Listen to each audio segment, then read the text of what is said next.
Assalamualaikum warahmatullahi wabarakatuh. Selamat datang kembali di channel Edukasimu. Saya Hikal Rifki Fanani. Dan saya Riko Dwi. Baik, di video kali ini kita akan menindaklanjuti tentang video kemarin, yaitu tentang materi serta pembahasan soal logika penalaran BUMN. Dan sesuai janji kita, hari ini kita akan membahas tentang latihan soal logika penalaran BUMN ataupun CPNS. Nah, bagi teman-teman di sini yang belum mensubscribe channel Edukasimu, diharapkan di-subscribe terlebih dahulu ya, agar channel kami berkembang ke depannya. Nah, untuk mempersingkat waktu ya teman-teman, langsung saja masuk ke pembahasan soal mengenai soal logika penalaran untuk tes BUMN dan CPNS.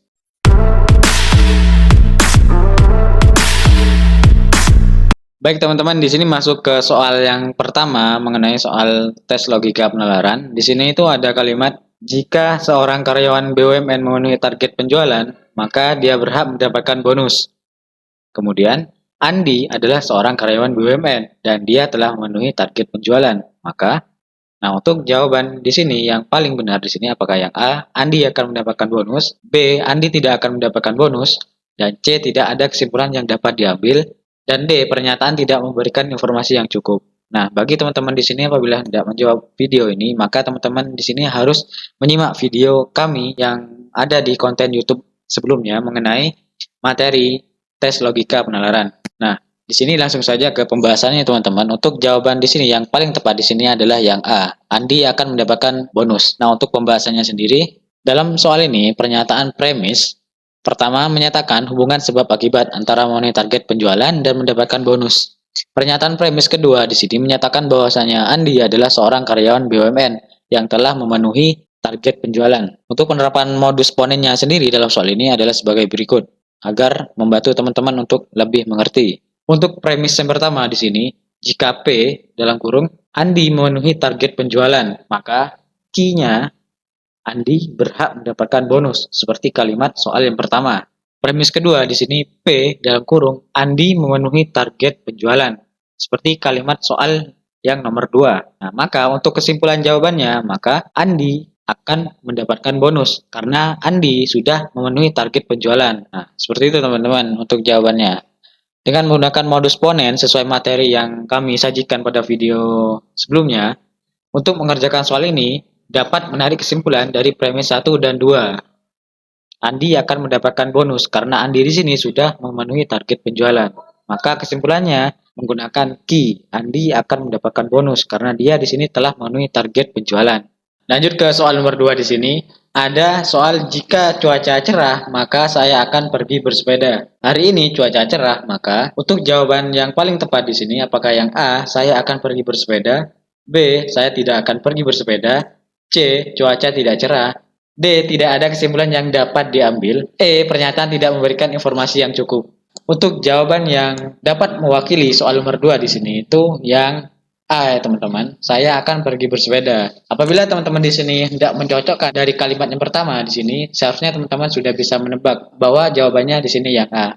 Kan tetapi alangkah lebih baiknya di sini teman-teman harus memahami terlebih dahulu mengenai rumus agar teman-teman di sini untuk memberi jawabannya akan lebih tepat. Nah, untuk pembahasannya di sini teman-teman ya, apabila mengikuti rumus yang sudah disajikan pada materi sebelumnya, untuk soal nomor 2 di sini termasuk ke dalam modus ponens, di mana untuk modus ponens di sini diterapkan dengan menggunakan premis-premis yang diberikan. Pernyataan premis sendiri yang pertama menyatakan hubungan sebab akibat antara cuaca cerah dan pergi bersepeda.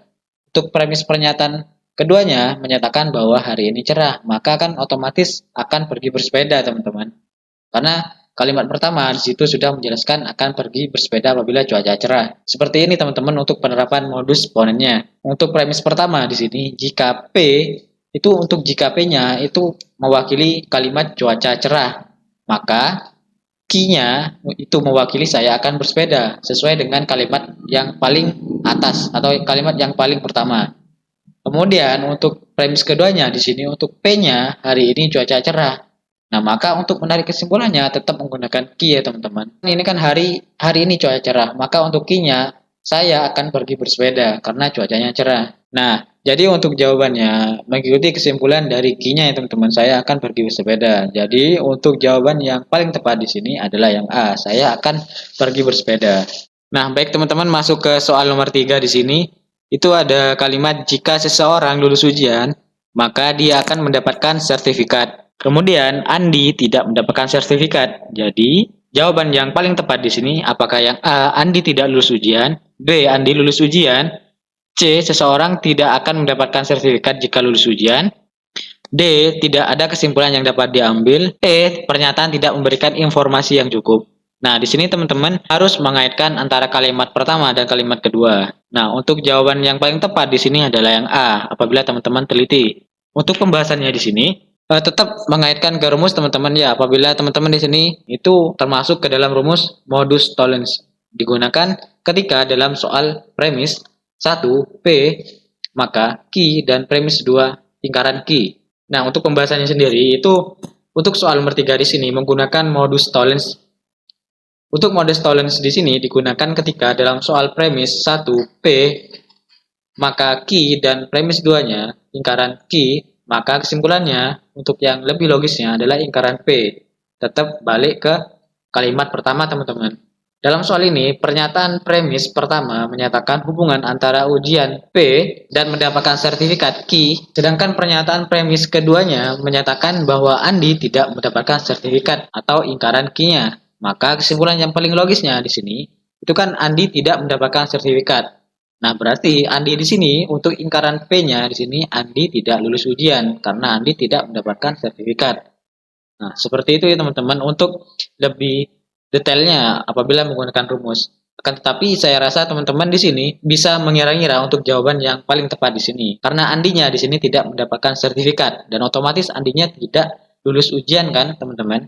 Nah, di sini untuk penerapan modus tollensnya teman-teman. Untuk premis pertama di sini untuk P itu mewakili kalimat jika lulus ujian yang ada di kalimat pertama.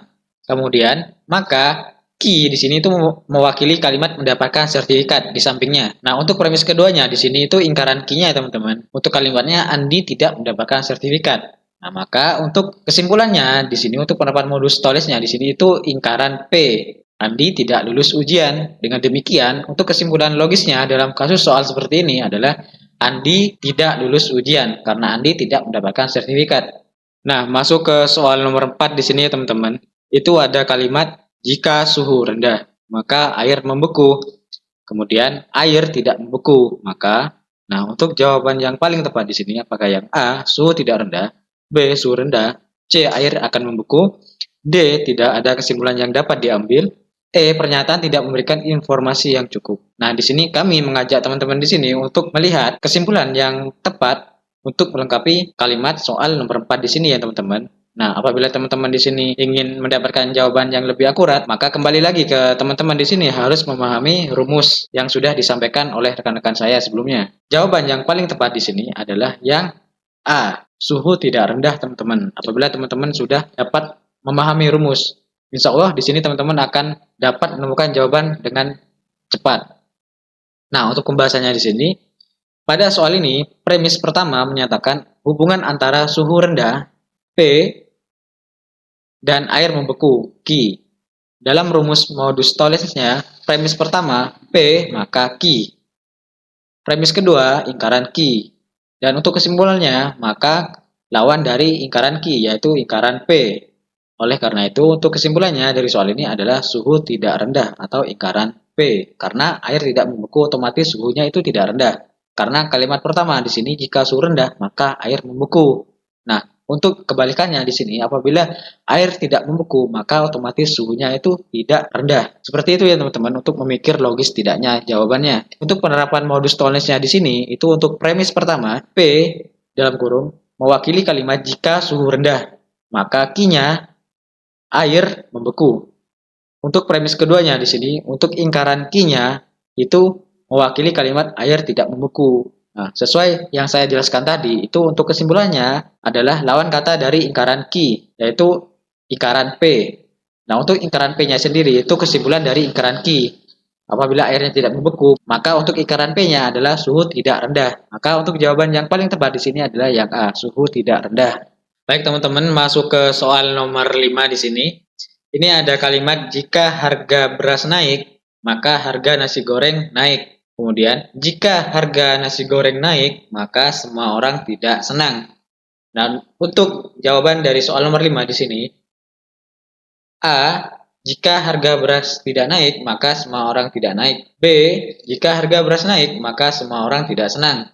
C. Semua orang senang apabila harga beras naik. D. Jika harga beras tidak naik, maka semua orang senang. E. Semua orang senang apabila harga beras naik. Nah, di sini untuk soal nomor 5 di sini itu teman-teman harus mencari silogisme dari kalimat ini atau mencari kesimpulan. Nah, di sini apabila teman-teman berpikir kritis, maka teman-teman seharusnya dapat menebak jawaban yang paling tepat. Nah, untuk jawaban yang paling tepat di sini itu adalah yang D. Jika harga beras tidak naik, maka semua orang senang. Nah, balik lagi ke rumus agar teman-teman lebih memahami. Untuk premis pertama di sini, untuk P-nya itu mewakili jika harga beras naik. Yang kalimat pertama ya teman-teman. Maka Q-nya harga nasi goreng naik.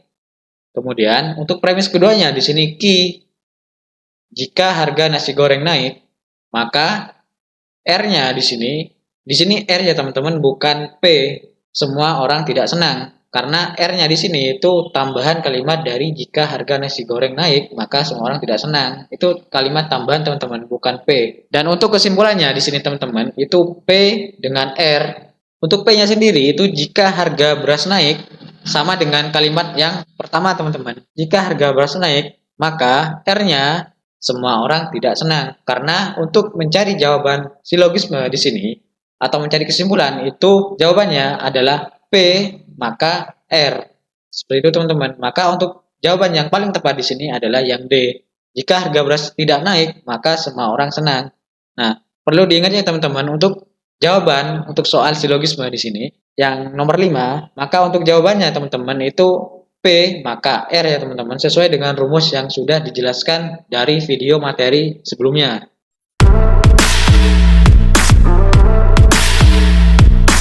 Baik teman-teman, mungkin hanya itu video kali ini tentang materi ataupun pembahasan soal mengenai logika penalaran. Intinya teman-teman dalam mengerjakan soal ini harus tak lepas dari rumus yang sudah kami berikan. Kedua kombinasi ini harus selaras dijadikan satu agar nantinya teman-teman dapat menarik kesimpulan dalam mengerjakan soal logika penalaran. Mungkin di video kali ini kita memberikan 5 soal terlebih dahulu. Jika nantinya kurang, teman-teman bisa request melalui kolom komentar. Kami sangat terbuka dengan saran ataupun kritik dari teman-teman sekalian. Nah, teman-teman, sekian pembahasan dari kami di sini mengenai soal tes logika penalaran. Apabila di sini dari kami ada kesalahan kata dalam penyampaian, maka dari kami meminta maaf sebesar-besarnya. Sekian teman-teman video dari kami, dan nantikan video kami selanjutnya di next konten berikutnya. Wassalamualaikum warahmatullahi wabarakatuh.